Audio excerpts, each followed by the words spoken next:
I manage a team of 20 people across a day and a night shift, making sure that all the materials are there when my team need them, making sure that they've got the tools, knowledge, experience and skill set and training in order to complete their job.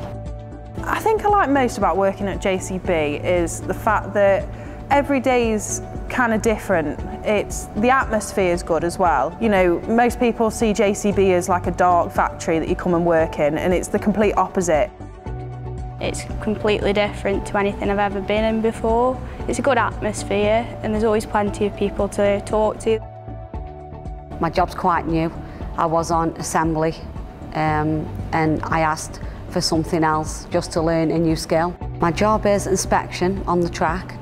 If there's anything missing on the kits, that's my job to go and get them and replace whatever's missing.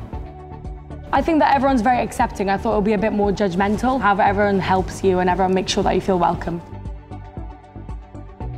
I think anybody who's a woman in this industry, they inspire me.